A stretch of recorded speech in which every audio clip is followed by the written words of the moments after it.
The Year I Said No. Part 1.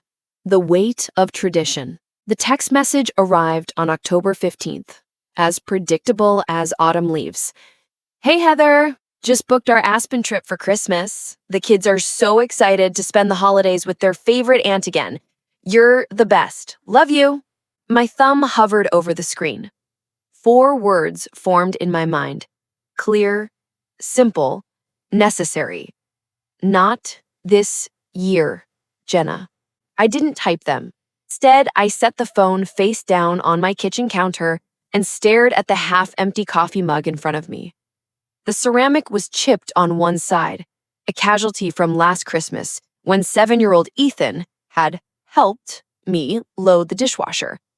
I'd kept it anyway, some stupid part of me finding meaning in the damage, like it was proof of something. Love. Sacrifice, family. But what I felt now, looking at that chipped mug, wasn't warmth. It was exhaustion. 11 years. That's how long this had been happening. 11 Christmases of wrapping presents I'd bought with my own money, cooking meals for children who weren't mine, sleeping on my own couch because the kids needed the bedrooms. 11 years of my brother Ryan and his wife Jenna boarding planes to luxury destinations while I transformed my modest 2-bedroom apartment into a temporary daycare facility. It started innocently enough.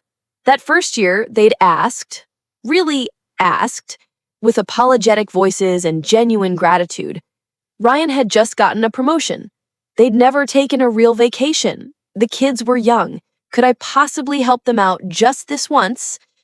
I was 31 then, single, with a flexible work-from-home job that made me seem perpetually available. Of course I'd said yes. They were family. It was Christmas. What kind of person would I be if I refused? The second year, there was less asking, more assuming. The third year, they booked the trip before mentioning it to me. By year 5, I received their flight itinerary in my email inbox alongside a cheerful, "Can't wait, the kids are already packing." Somewhere along the way, my willingness had calcified into obligation. My generosity had become their entitlement. And I'd let it happen. I picked up my phone again. The message still glowed on the screen. Those words, favorite aunt, mocking me with their casual presumption. I wasn't their favorite aunt. I was their only aunt. And more importantly, I was their free, reliable Christmas babysitter. My fingers moved across the keyboard. This time, I didn't hesitate. We need to talk. Part 2. The Architecture of Guilt. Ryan called instead of texting back. Of course he did. Text messages left evidence, created distance. A phone call was immediate, personal, harder to refuse. "Hey sis." His voice boomed through the speaker with that particular brand of cheerfulness that people use when they're about to ask for something. "Got your message. What's up?" I closed my eyes, took a breath. The words I'd been rehearsing for the past hour suddenly felt massive in my mouth, too big to speak. "I can't do Christmas this year, Ryan." Silence. Not the thoughtful kind. The stunned kind. "What do you mean you can't?" His voice had shifted register, the cheerfulness evaporating. "Heather, we've already booked everything. The flights are non-refundable. I'm not asking you to cancel your trip. I'm just saying I can't watch the kids." "But you always watch the kids." It's... He paused, searching for the right word. "It's what we do. What we do." As if this arrangement were mutual. As if I gained something from it beyond exhaustion and the vague, insufficient feeling of being needed. "It's what I do," I corrected, keeping my voice level. "And I've been doing it for 11 years. I need a break, Ryan." "A break?" He said it like I'd suggested robbing a bank. "Heather, it's Christmas. You're going to take a break from family at Christmas?" There it was, the first deployment of guilt, precisely targeted. Family. Christmas. The 2 words designed to make me feel like a monster for having boundaries. I'm not taking a break from family. I'm taking a break from being responsible for your children while you vacation. Jesus, Heather. Now his voice had an edge. When did you become so selfish? The word hit me like a slap. Selfish. 11 years of sacrifice. And the moment I said no, I was selfish. Ryan. No, seriously, Jenna and I work our asses off all year. This is the one time we get to actually rest, to reconnect as a couple, and you're going to ruin it because, what, you're tired? Yes, I said. I'm tired. We're all tired, Heather. That's life. That's family. You don't get to just opt out when it's inconvenient. My hand tightened around the phone. I'm not opting out. I'm setting a boundary. It's the same thing. It's not. Look, he exhaled, shifting tactics.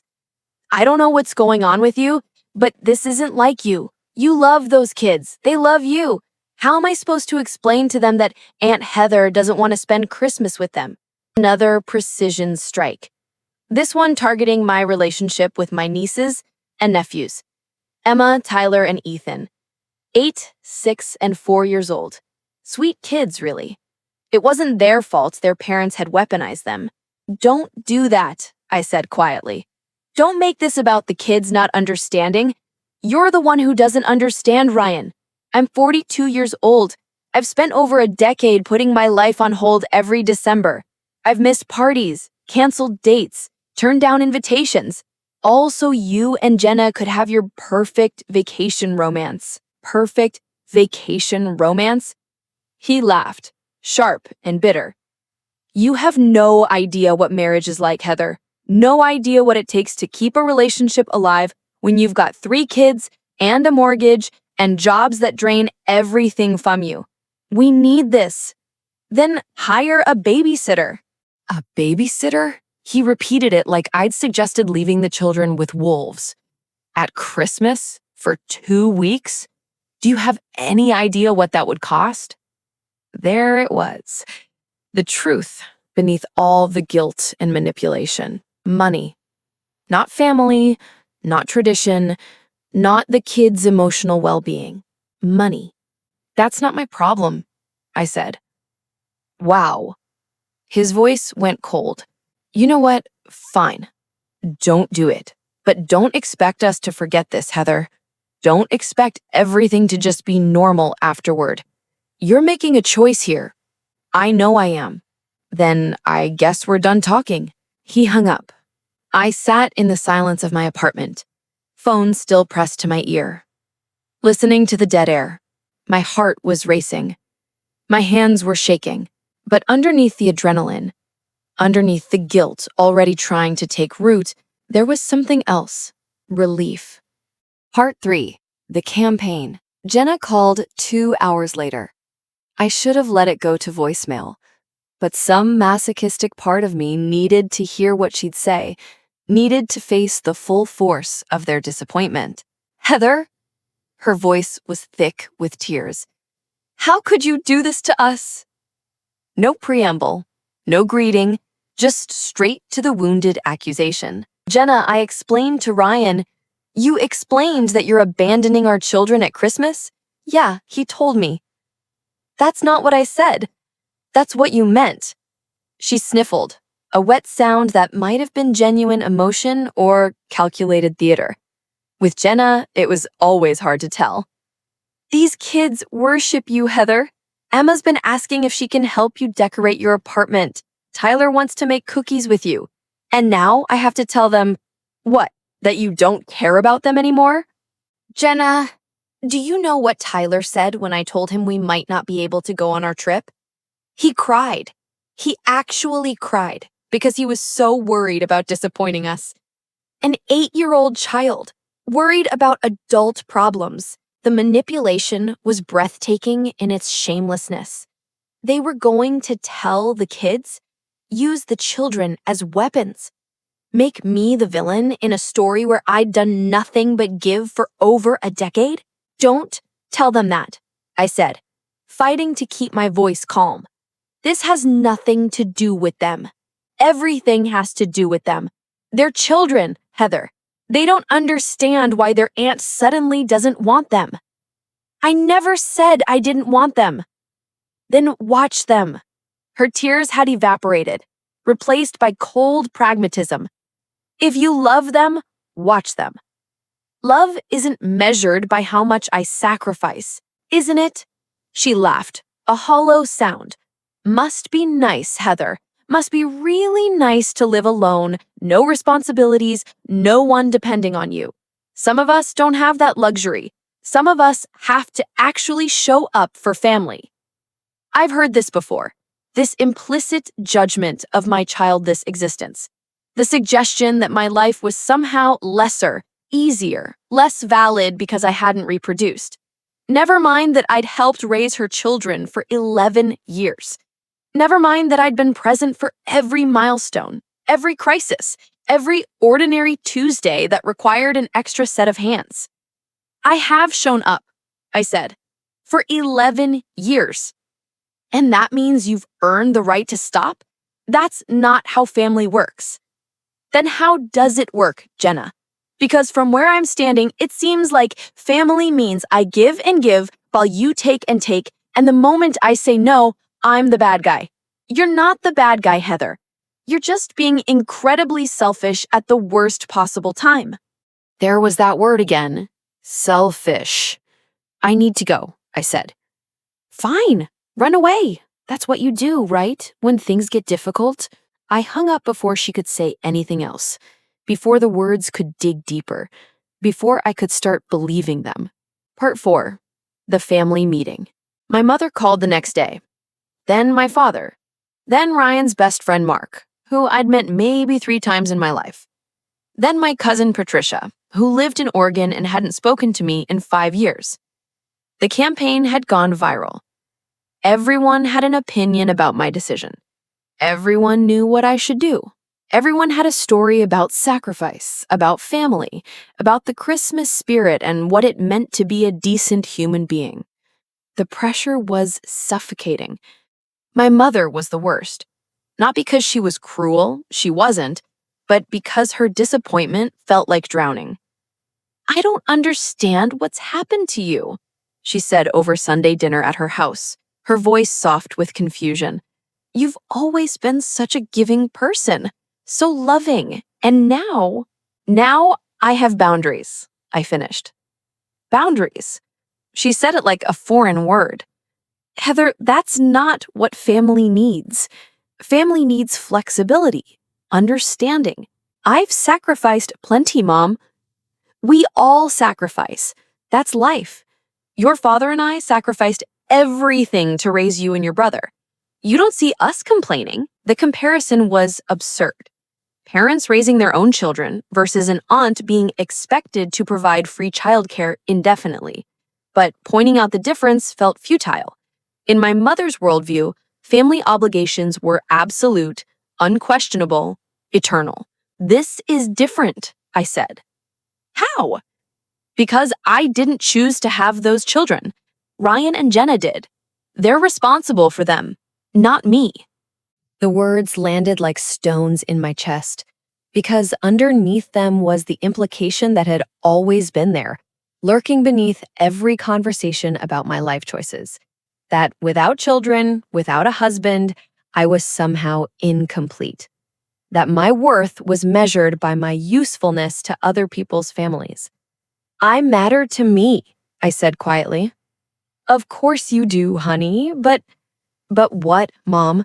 But I should still say yes? But I should still put everyone else first?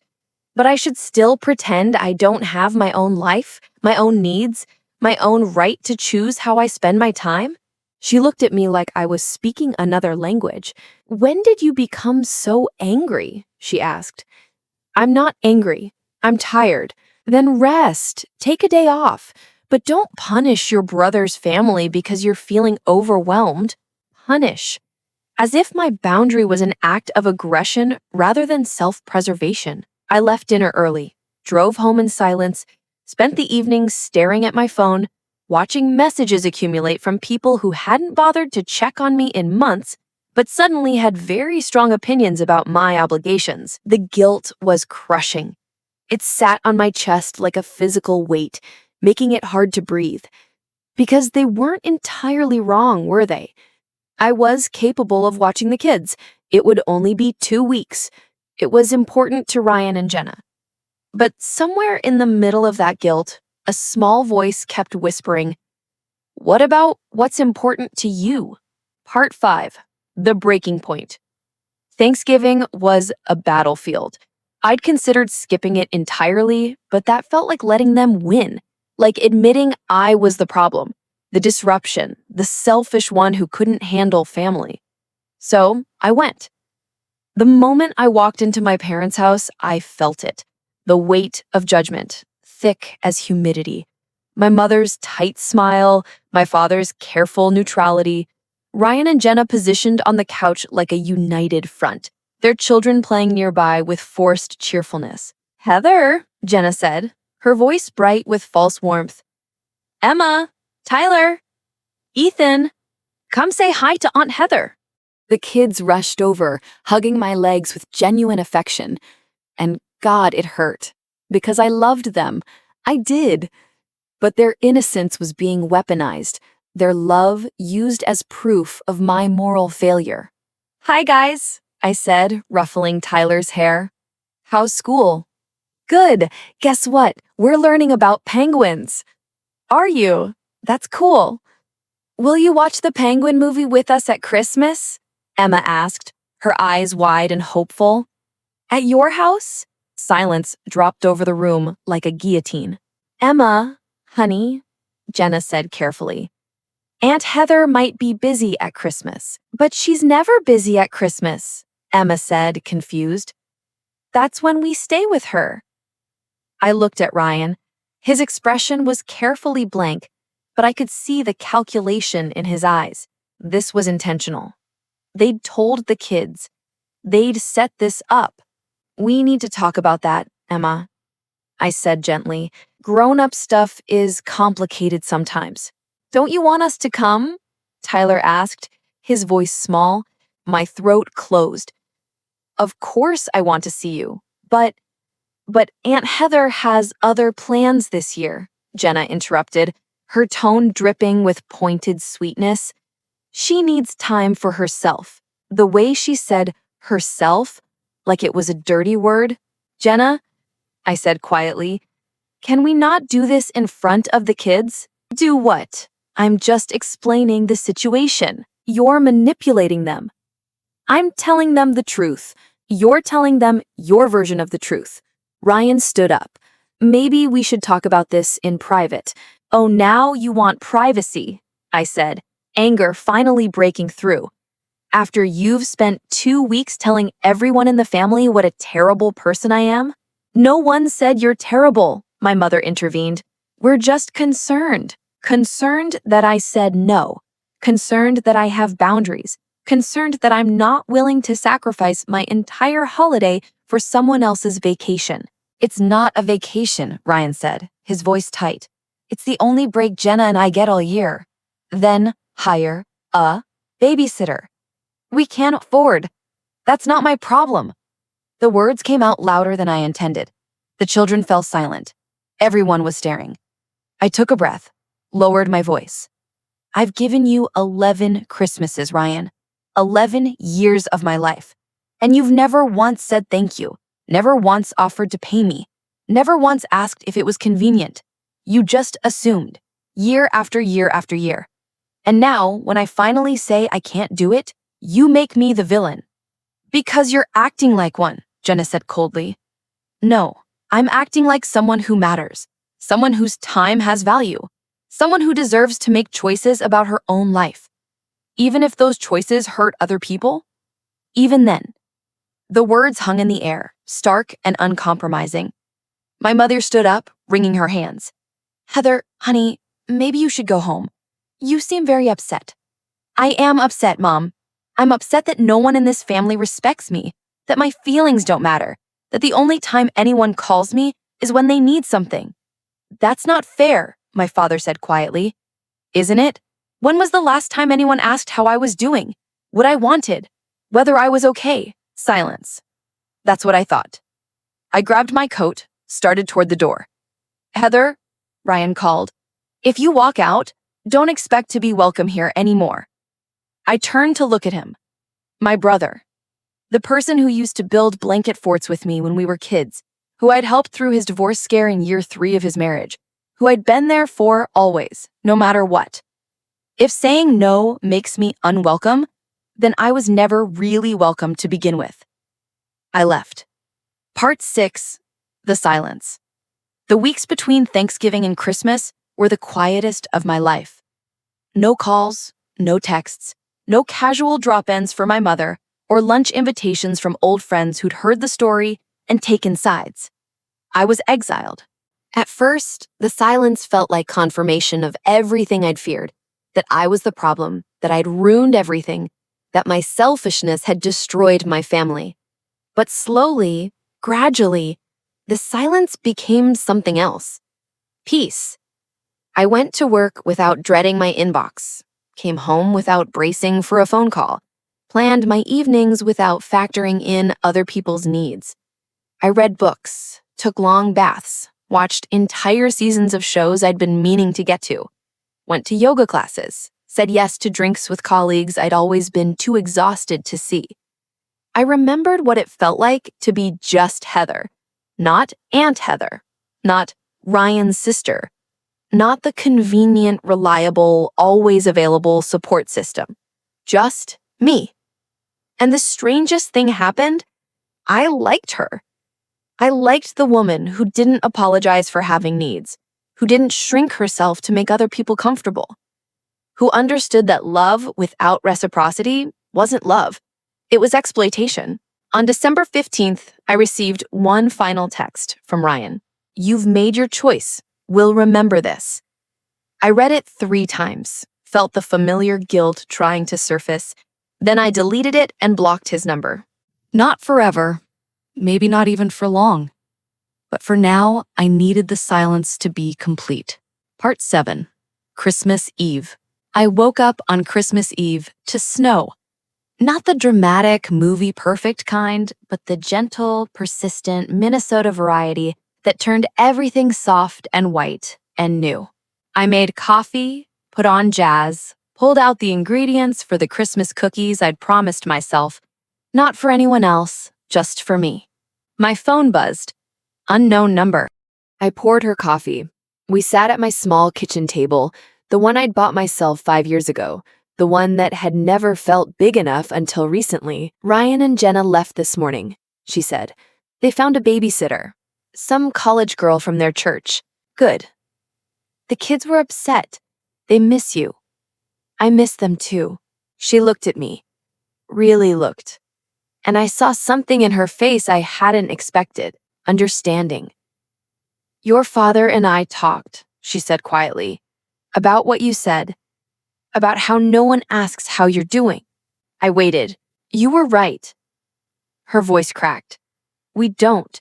We just assumed you were fine, that you liked being needed, that it made you happy." I poured her coffee. We sat at my small kitchen table, the one I'd bought myself 5 years ago, the one that had never felt big enough until recently. "Ryan and Jenna left this morning," she said. "They found a babysitter. Some college girl from their church. Good. The kids were upset. They miss you." "I miss them too." She looked at me. Really looked. And I saw something in her face I hadn't expected. Understanding. "Your father and I talked," she said quietly, "about what you said, about how no one asks how you're doing." I waited. "You were right." Her voice cracked. "We don't. We just assumed you were fine, that you liked being needed, that it made you happy." "It did," I said, "at first. But not anymore. Not when it became an expectation instead of a choice." She nodded slowly. "I'm sorry, honey. I'm sorry we made you feel like your life only mattered in relation to other people." The apology broke something open in my chest. Not guilt, not anger, just relief. "Thank you," I whispered. "What are you doing tomorrow for Christmas?" "Nothing," I said. "Just being here. Reading, resting, being alone." "That sounds nice." It does, doesn't it? She smiled, sad but genuine. You know, when you were little, you were so independent. Always wanted to do things yourself, never asked for help. I used to worry you'd grow up lonely. But maybe I was wrong. Maybe you just knew who you were better than the rest of us. I'm still figuring it out, Mom. Aren't we all? She left an hour later, hugging me tight at the door. I love you, Heather. Not because of what you do for us, just because you're you. I cried after she left. Big, messy tears that felt like release. Part 8, Christmas Day. I woke up late on Christmas morning. No alarm, no children bouncing on my bed, no urgent need to start cooking breakfast for 5. Just silence and sunlight and the gentle understanding that today was mine.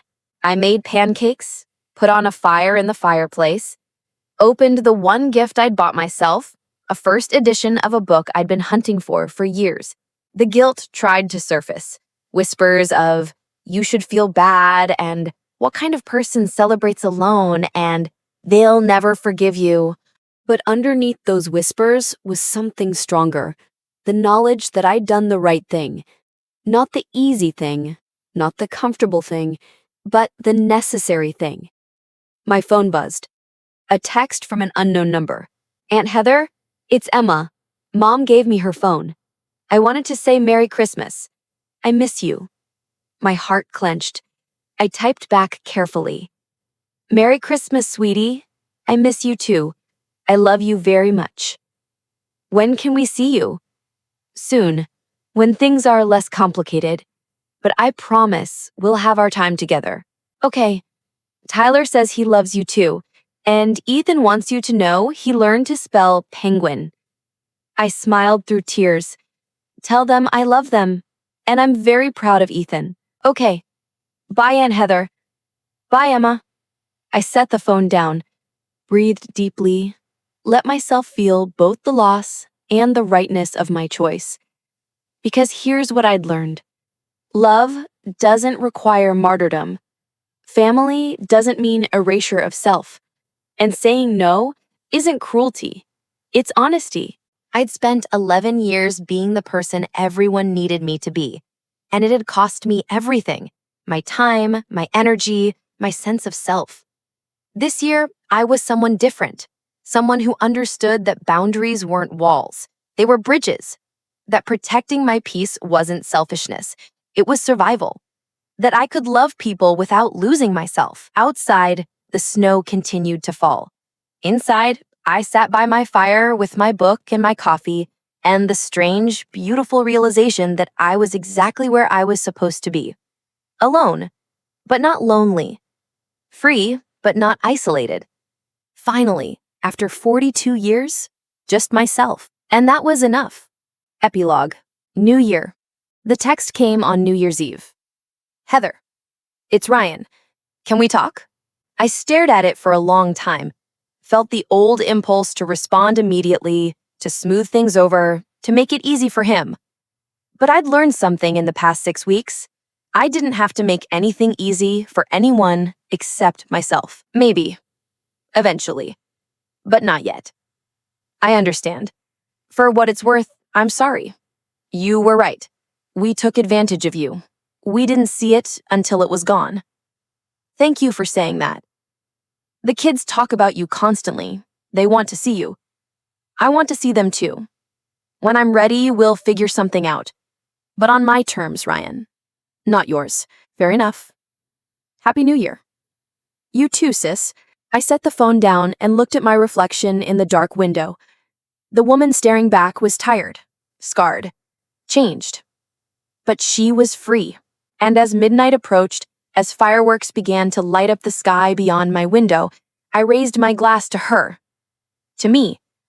To every person who'd ever been told they were selfish for having boundaries, who'd been guilted for saying no, who'd been made to feel small for wanting to be themselves. The new year began. And so did I. Here's to us, I whispered.